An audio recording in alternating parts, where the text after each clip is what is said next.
Oh man, you guys, this is an exciting one here. We have a new knife. It is a good day. And this one this one is something I'm super excited about. I have been wanting to learn more about these and get one in hand for quite some time. And I'm stoked to finally have one. So thank you to the seller. He was very hesitant to let this one go. So I greatly appreciate that he did. And for those of you that know that logo, you understand how exciting this is right now. So let's get into it. And there it is. Roosevelt number 1114 reporting in. This was made in November. The seller got it from the drop, I believe, if I recall correctly. Cool seller. Someone I've been following some of his knives on blade forums, and he's got a lot of really nice knives. So what's amazing on these is, one, 63 to 64 Rockwell hardness on Magnacut. There are not a lot of companies doing that. That's really impressive. Two, all of them are numbered, which is really cool. So you can see right there, number 1114.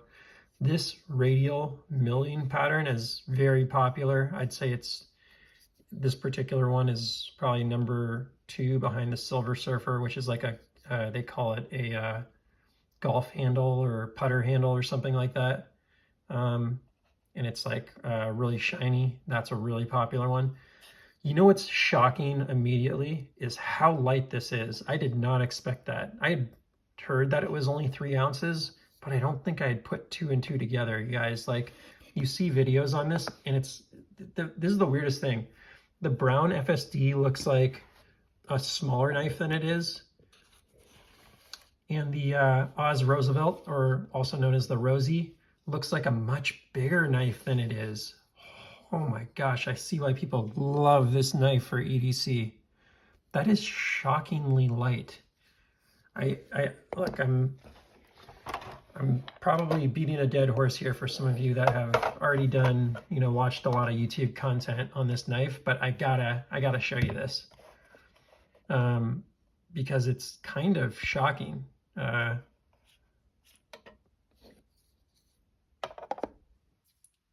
2.96 ounces. Holy shit, guys. Like, I mean, to put that in perspective, it's almost as light as a tactile Rockwell, and that is a tiny little knife. How do they do that? That's amazing. Even though it's nice and thin, they've got some really nice milling work in there. Maybe I can get some better light on this. Sorry, I can see that you're not getting great lighting there. It's kind of a dark texture, a dark finish here. So let me get a flashlight and put it kind of far away here. And hopefully you can see this a little better. I'll just put it right in there. Look at that milling out of there. That's like already a very thin scale. To put this in perspective, how thin this scale is, here's a Demco 80 20.5 Grivery, and they're milling out of that. That's crazy. Again, to put it in perspective, look how thick the brown is by comparison. Way thicker. Spyderco Para 3 might be something you're more familiar with. About 20-25% thicker. It's almost as thin as like a bug out. That's crazy. This is such an impressive weight. Not only that, I mean, I gotta just tell you, like, this knife looks freaking cool in person. I don't know how good it's looking to you right now on the screen, but you're probably like, dude, it's 5 minutes in and you haven't opened the knife. Open the damn thing. Let me see the blade. Let me see the knife of the knife. Yeah, that's good too. I've seen some of these acid washed with this handle. That's a pretty nice combo, I gotta say.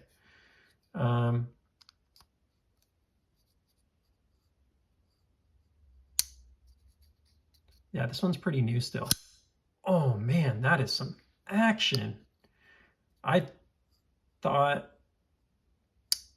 the brown FSD had the best action that I've ever felt. It's like that, but it's even crisper because the brown FSD is like a little tingy, which is fun, but this is just satisfying. Oh man, you guys, I just became an addict. This is not good. My bank account's about to pay for this.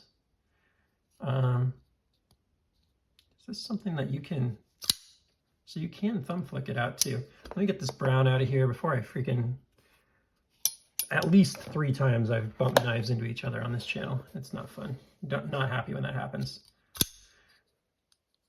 I have never felt a frame lock like this. You know, if you've watched the channel, I'm pretty anti-tie frame lock. This is playing a different game. How did they do that? I don't know what they're doing here, but I understand why there's so much hype around this right now. Again, it looks so big, like I cannot emphasize enough. This is not a big knife. Let's get that bug out, back out. Like, this is a very small knife. It's you know, shorter than a bug out.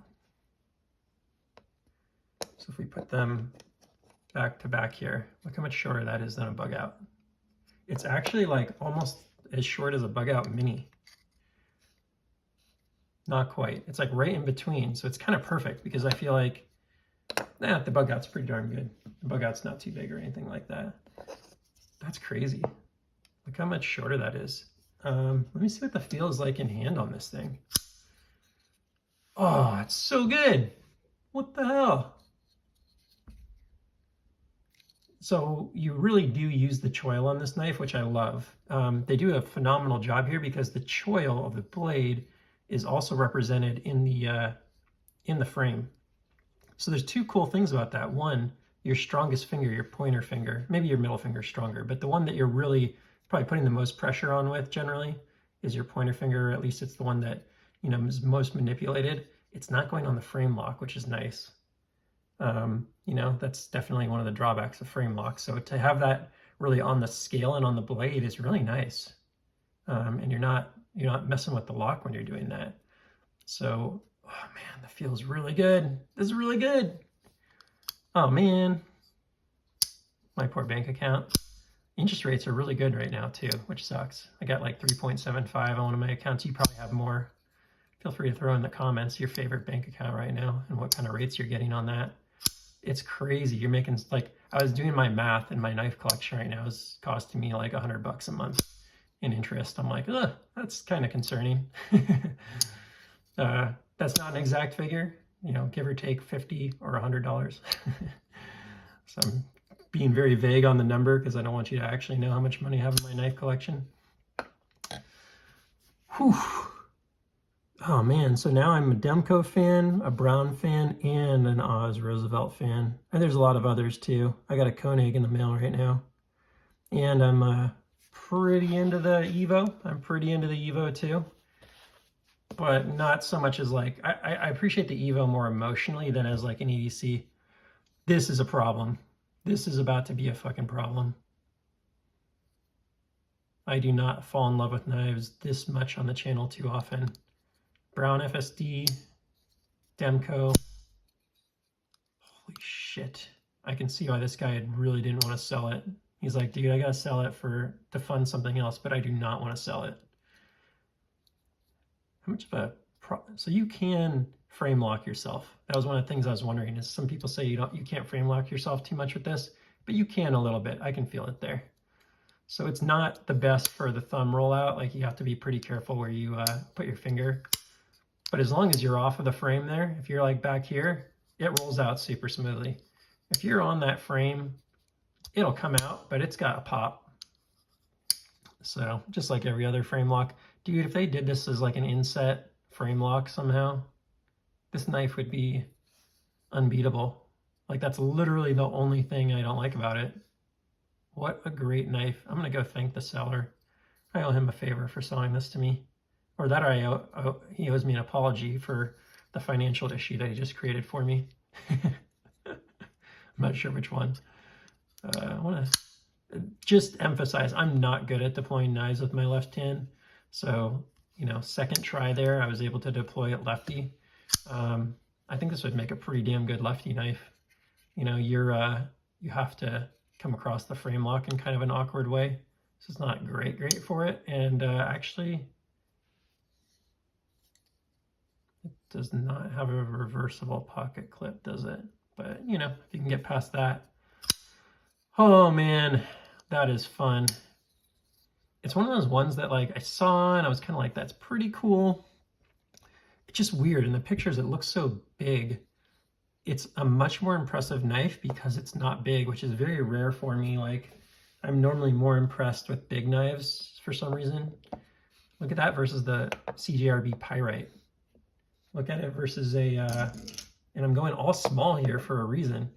That is a Ontario Rat 2.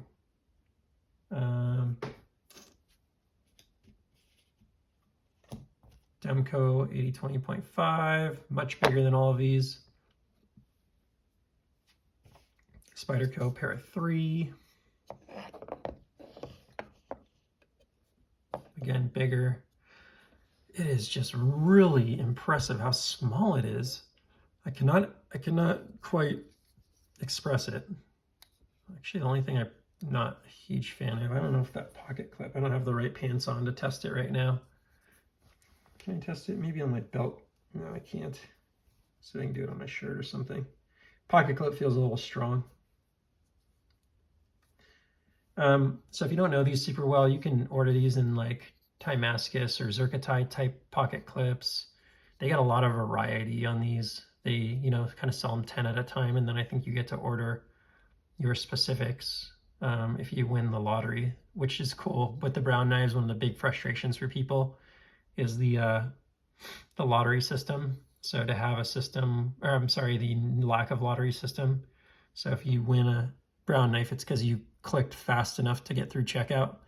Whereas with these, they do a lottery system so that you can, God, I just can't believe how light it is.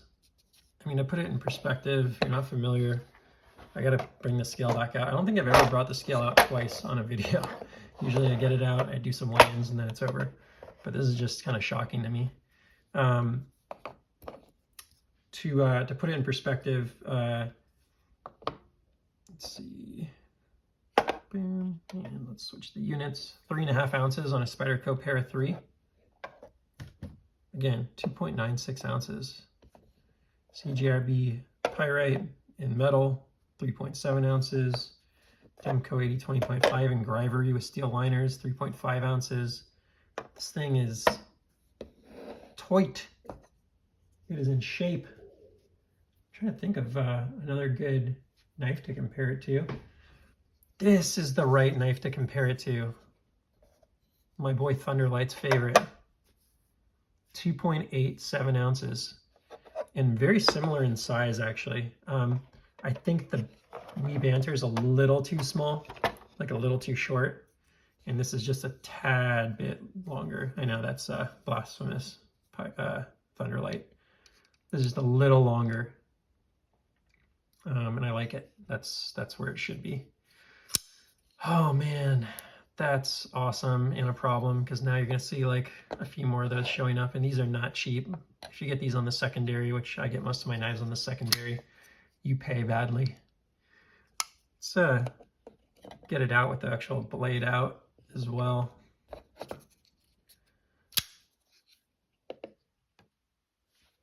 The effective cutting length is good. That's not the strong point of the knife. I'm gonna say that right now. It's not any more than the Wee Banter here. That's one of the things about the Wee Banter is they give you this like super neutral handle, so that like even though it's super tiny, you don't feel like you need more space on it. It's one of the most impressive knives where you don't have to choke up. This one gives you the choke up point, but you know, you got a pretty round belly there. I'd say that's, you know, along with the fact that it's a frame lock, probably how cool would this be for an EDC with a blade in this shape? I think that would be really cool. Now it's amazing in its own. It'd be kind of cool if Oz came out with just another knife that had more of a sheep's foot kind of style to it. But I don't think the blade shape, I'd have to mess around with it and see what I actually think. But I don't think that's my like favorite part of the knife. That wouldn't be like my personal go-to blade shape. It might be, you know, one that you're really excited about. So don't let me take away from that. I'm just sharing my opinion. That is probably the best factory edge I've checked out on a knife. Along with like Spyderco. Like that is really impressive. Just do this side by side. Yeah, that's impressive. That's one of the best factory edges I've ever seen. It's really thin behind the edge. I'm pretty sure it's a flat grind, but it could be a hollow. I think it's a flat grind. Oh man, what a problem. What a good problem to have, but what a problem when you find something like that. And you're someone like me. I'm super excited to just be sharing this experience with you all. You know, I obviously unboxed and have checked out like 100 plus knives in the last year. And, you know, this is top 3, top 4. I'd say it's this one, the Demco variants. You know, it doesn't really matter. It depends what you're using it for. Like I love this one as a beater EDC. It's a $150 beater, don't get me wrong, and I love this one as just a beast. But this is a special, special knife, folks. I hope that this creates some trends because it is quite good.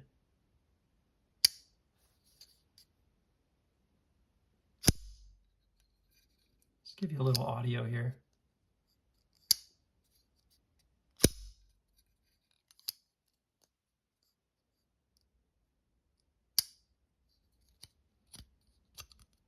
I lock stuck myself there. Again, one of the, let's just roll it out. One of the drawbacks of this design, in my opinion. You can see this is my 3rd unboxing tonight. So now I can't even deploy with my thumb. There you go. That's awesome. Dead centered.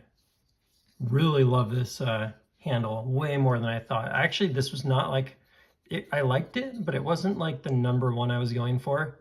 Now that I've got it in hand and I'm seeing it in person, this is probably one of my favorite handles of my collection. It's just very simple and very cool. Very, very, very cool. So, gosh, I'm so excited to have this. I hope you enjoyed this one as much as I have, because I could probably just continue to rant about this knife for the next 18 minutes.